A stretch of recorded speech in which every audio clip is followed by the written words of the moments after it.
Hola, muy bienvenidos y bienvenidas a Spanish with Confidence. Mi nombre es Gabriel y soy profesor de español online. En este vídeo de hoy vamos a hablar de las formas no personales del verbo. Pero antes quiero pedirte que te suscribas al canal si aún no lo has hecho, que compartas, que comentes este vídeo y por supuesto que le des a like porque con todo esto me ayudarías muchísimo y ayudarías a crecer este canal. Bueno, vamos entonces a empezar con lo dicho, formas no personales del verbo. Pero primero, pregunta importante, ¿cuál es la diferencia entre una forma personal y una no personal? Bueno, pues es muy fácil. Las formas personales del verbo son las que tienen persona gramatical, es decir, la primera, segunda o tercera de singular o plural, y que coinciden con las que tienen tiempo gramatical, es decir, un tiempo verbal, por ejemplo, el presente, el pretérito imperfecto, el indefinido, el pluscuamperfecto, etcétera, de modo indicativo o subjuntivo. Estas son las formas personales del verbo, pero luego tenemos enfrente o de manera opuesta las formas no personales. Las formas no personales justamente son las que no tienen ninguna característica de las formas personales, es decir, no tienen flexión verbal ni tienen la persona gramatical. Y estas formas son el infinitivo, el participio y el gerundio. Bien, aclarado esto, entonces vamos a pasar al infinitivo. El infinitivo es la forma no personal del verbo que se utiliza para expresar la acción en su forma más básica, sin indicar, por supuesto, quién la realiza ni en qué tiempo verbal, porque es una forma no personal. El infinitivo en español puede terminar en ar, er o ir, amar, temer, partir, jugar, beber, salir, etc.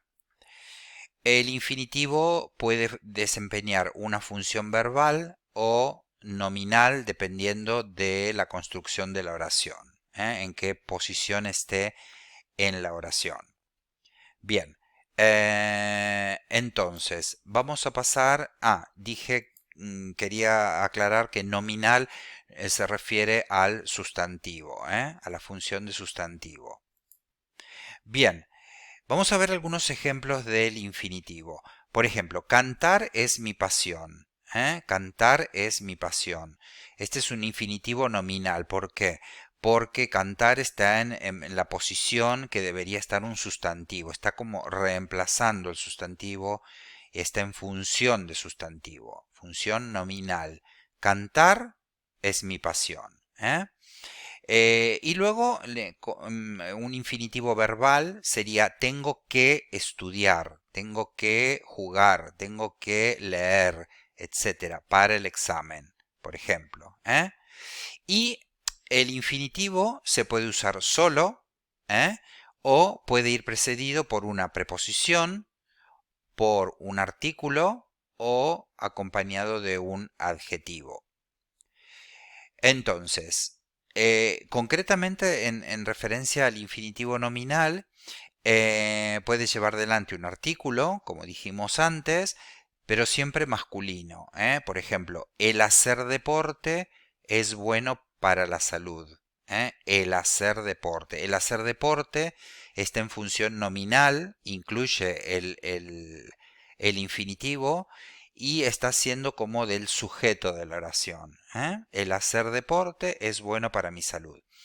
Y también acompañado o precedido, como en este caso, de un adjetivo. Por ejemplo, ellos están acostumbrados al buen beber.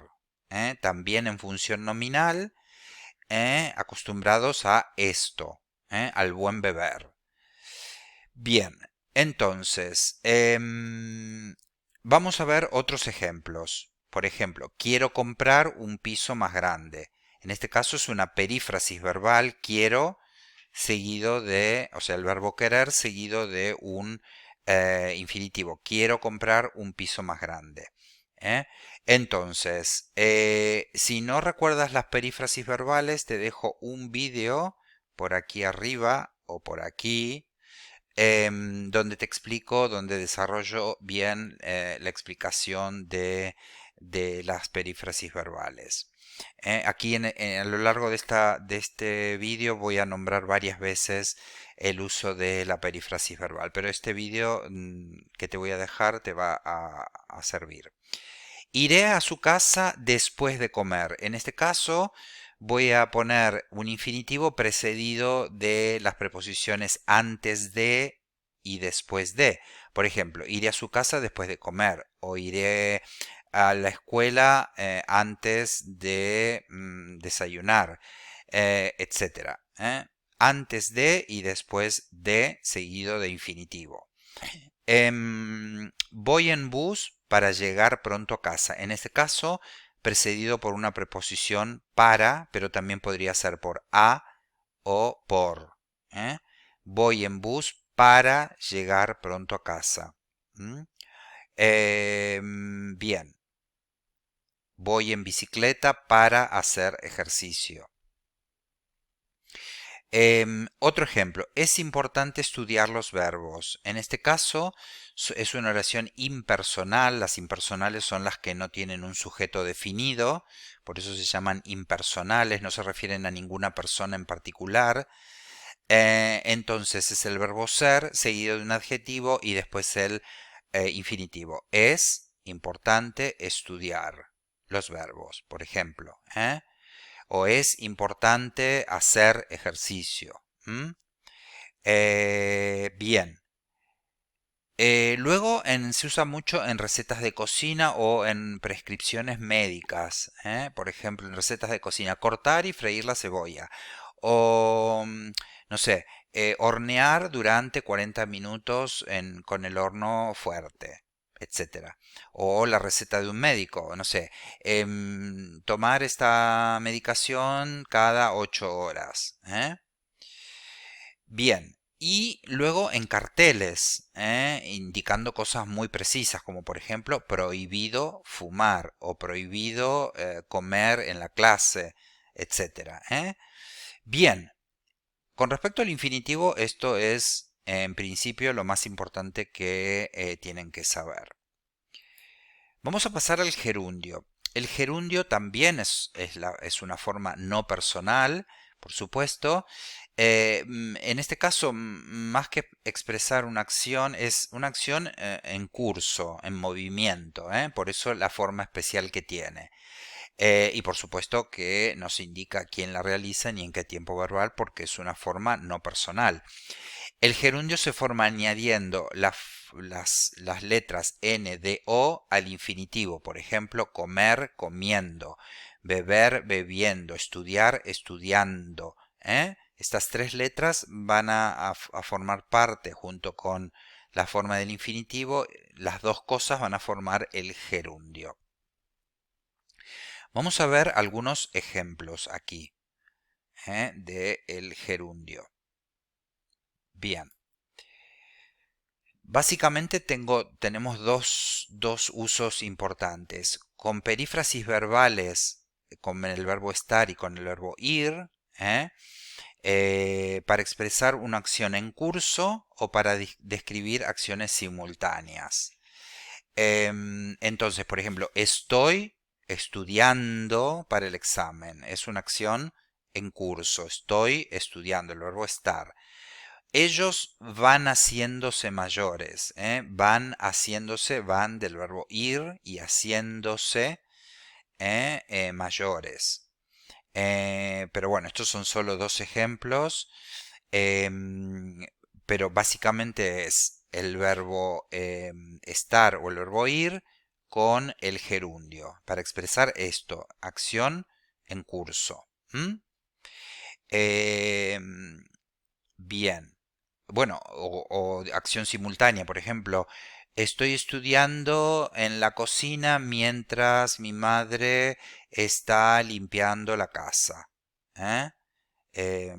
Esas son dos acciones simultáneas. Bien. Y luego, esto es interesante para acortar, hacer más reducidas, más cortas algunas oraciones, expresando relaciones temporales, causales, modales, condicionales, concesivas o consecutivas. No es necesario que recuerdes estos nombres, es importante que sepas el contexto, ¿no? Es decir, importante para cortar oraciones. Vamos al primer ejemplo. Saliendo del cine me encontré con mi hermano. En lugar de decir cuando salía del cine me encontré con mi hermano o cuando salí del cine me encontré con mi hermano, voy a decir saliendo del cine, estoy reduciendo la longitud de la oración, saliendo del cine me encontré con mi hermano. Esto es una relación temporal porque me dice cuándo me encontré con mi hermano. Comenzamos la presentación estando el jefe ausente. Es decir, aquí, ¿por qué? ¿Por qué comenzamos la presentación? Digamos, está describiendo una relación causal. Comenzamos la presentación aunque el jefe estaba ausente, por ejemplo. O a pesar de que el jefe estaba ausente. En lugar de decir todo esto, voy a decir comenzamos la presentación estando el jefe ausente. O estando el jefe ausente, comenzamos la presentación. ¿eh? Me compré la casa trabajando duramente durante años. Entonces, ¿cómo me compré la casa? Estoy hablando de un modo o de un instrumento, trabajando. En lugar de decir me compré la casa después de trabajar duramente durante años, de hacerla más larga, digo me compré la casa trabajando duramente durante años. La siguiente dice, renunciando, solo conseguiría la reprobación de mis colegas. Entonces, vale, es una condición.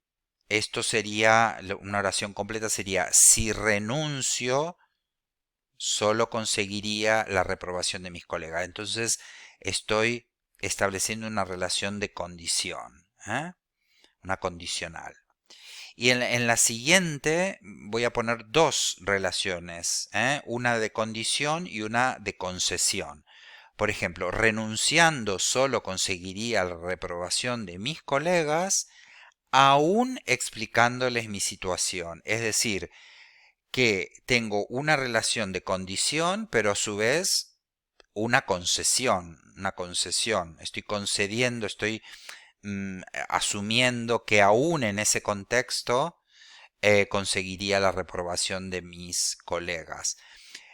¿Cómo sería una oración más larga? Bueno, si renuncio solo conseguiría la reprobación de mis colegas, aunque les explique mi situación.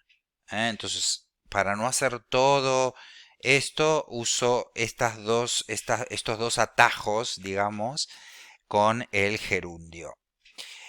Nos pusimos todos de acuerdo, terminando así el litigio. Esto es, en lugar de decir nos pusimos todos de acuerdo y así terminamos el litigio, por ejemplo, digo terminando así el litigio. En este caso estoy expresando una en relación consecutiva. Quiere decir que nos pusimos de acuerdo y consecuentemente terminó el litigio. Bien, todo esto, todo lo que vas a ver en mis vídeos y en particular en este, que es el que estamos haciendo, todo esto necesita práctica. Yo no incluyo aquí práctica, ¿por qué? Porque la práctica es muy fácil de encontrarla en libros, en internet sobre todo, que es gratis.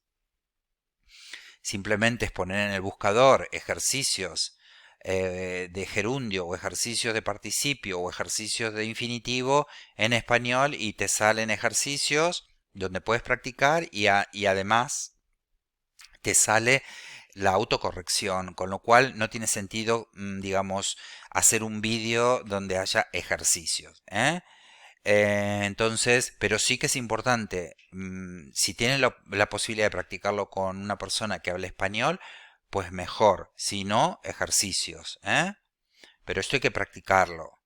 No es difícil, sino que hay que practicarlo, Tampoco es cuestión de aprenderse palabras, ni sí saber lo que es un infinitivo, lo que es un participio y lo que es un gerundio y saber básicamente cómo lo uso, si lo puedo usar de esta manera o de otra, por eso todas estas explicaciones. Bien, por supuesto que si tienes alguna duda, si vas a hacer ejercicios online o con un libro y te quedan dudas, pues debajo, en la parte de comentarios de este vídeo me puedes comentar, me puedes hacer preguntas, explicar, decirme si tienes alguna duda o lo que sea, que con todo gusto te voy a responder. Bien, pasamos entonces al participio. El participio es junto con el infinitivo y el gerundio, la tercera forma no personal del verbo. Sin embargo, en el caso del participio, el participio admite género y número, es decir, admite flexión, jugado, del verbo jugar, jugado, jugada, jugados, jugadas. No siempre, solamente en una función, en un uso concreto del participio que ahora en los ejemplos vamos a ver. Pero, es decir, no es que en todas las funciones del participio se admite género y número, flexión, no, solamente en una puntualmente. ¿Cómo se forma el participio? Añadiendo ado o ido al infinitivo. Por ejemplo, comer, comido, jugar, jugado. Estos serían como participios regulares. También hay participios irregulares, como dicho, escrito, por poner dos ejemplos. Bien, entonces vamos a ver básicamente los tres usos del participio. Primero con tiempos compuestos o con tiempos perfectos. Los tiempos perfectos llevan dos partes, un auxiliar, digamos, y un verbo en participio pasado que es, es invariable, es decir, esto no admite flexión. Por ejemplo, he comido, has comido, ha comido, hemos comido, habéis comido, han comido. Es decir, comido del verbo comer es invariable. Lo que cambia es, lo que flexiona es el auxiliar, haber en este caso. Entonces, en los tiempos perfectos del modo indicativo o del subjuntivo, pretérito perfecto, pluscuamperfecto, futuro perfecto, condicional perfecto, y lo mismo con el subjuntivo, en todos los tiempos perfectos. El segundo uso es como adjetivo y aquí sí es donde podemos usar la flexión, es decir, donde se puede poner en masculino, femenino, singular, plural. Y vamos a ver por qué. En este caso debe concordar en género y número con el sustantivo al que modifica. Por ejemplo, estábamos todos congelados de frío. Todos congelados. Es decir, congelados tiene que estar en masculino plural como está el todos. Entonces, o si dijera, por ejemplo, estaban todas congeladas, femenino plural. O está todo congelado, masculino singular. En fin, tiene que haber concordancia entre el adjetivo y el sustantivo al que modifica. En esta función sí que hay flexión del verbo, o sea, del participio. Y también puede usarse en conjunciones, oraciones de relativo, oraciones en voz pasiva y en perífrasis verbales otra vez. Puse creo que solamente tres ejemplos. El caso de los tiempos compuestos o perfectos. He estudiado mucho para el examen. En este caso el participio como formador de un tiempo verbal compuesto. Los libros leídos están en la estantería. Leídos es el participio en función de adjetivo. Por eso dice libros leídos. Está flexionado. Está en masculino plural. Y de las otras funciones, aquí puse las ventanas rotas deben ser reparadas. Entonces aquí tenemos voz pasiva, deben ser reparadas. Y rotas, adjetivo. Fíjense que rotas concuerda con ventanas en género y en número, femenino, plural. Ventanas, rotas. Y luego en la forma de la voz pasiva. Y con esto damos por terminada esta lección. Espero que te haya gustado, que te sirva. Te pido que te suscribas al canal, que le des a like, que compartas, que comentes, que me dejes tus dudas. Muchas gracias por haber prestado atención y espero que realmente te sea de mucha utilidad. Y nos vemos en el próximo vídeo. Adiós.